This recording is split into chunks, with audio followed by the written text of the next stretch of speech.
Welcome students. In this video, you are going to study the concepts of income from house property. This side Renu, Assistant Professor, Snatan Dharma College, Ambala. The first is annual value.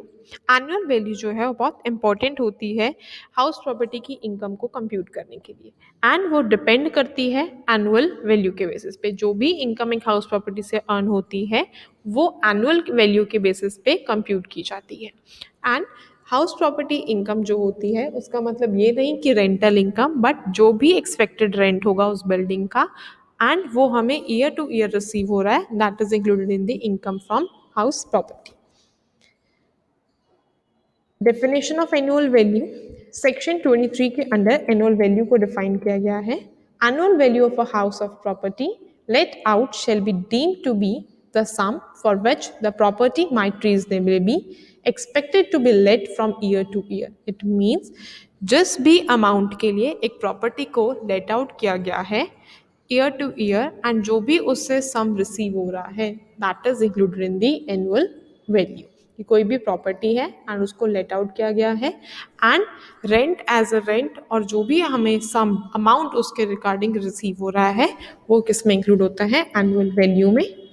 Where the property और any part of the property is let and the actual rent received or receivable by the owner is in excess of the sum of property which is expected to be let from year to year and that amount so received or receivable, so that is included in the annual value. And where the property or any part of the property is let and was vacant during the whole or any part of the previous year, and owing to such vacancy, the actual rent received or receivable is less, which is compared to the amount which is referred to in A. So the amount whatever received or receivable that is included in the annual value.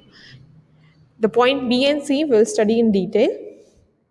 Annual value point is कि अगर कोई भी property या कोई भी part उस property का let out किया गया है एंड जो भी उससे एक्चुअल रेंट मिल रहा है हमें राइट वो अमाउंट एक्सेस में होता है जो हमने एक्सपेक्टेड रेंट के केस में कहा था ए में कि जो भी उस प्रॉपर्टी से हमें एक्सपेक्टेड रेंट मिल रहा है तो अकॉर्डिंग टू दैट जो भी हमें रेंट रिसीव होगा वो किस में इंक्लूड होगा एनुअल वैल्यू में।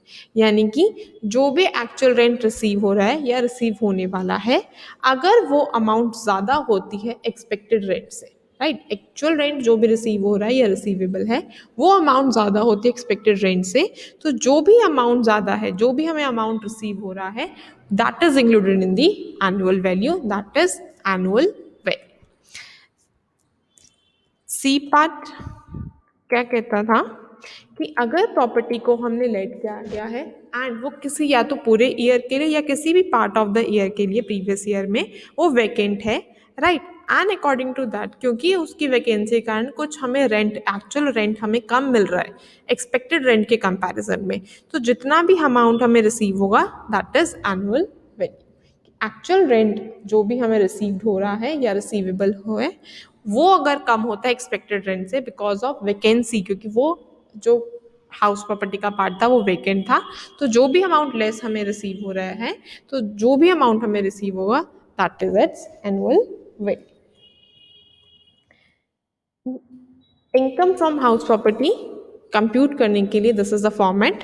First you have to calculate the gross annual value of that house. उसमें से हम दो चीज़ें डिडक्ट करते हैं, लोकल टैक्सेस अगर ओनर पे करता है प्रीवियस ईयर में और कोई अनरियलाइज्ड रेंट है तो, एंड ग्रोस एनुअल वैल्यू में से दोनों डिडक्ट करके हमें क्या मिलता है annual value, we get the annual value. From the annual value हम डिडक्शंस देंगे अंडर सेक्शन 24। वो कौन सी हैं? 30% ऑफ एनुअल वैल्यू का डिडक्शन मिलेगा या फिर और दो और डिडक्शंस मिलती हैं, कौन सी हैं?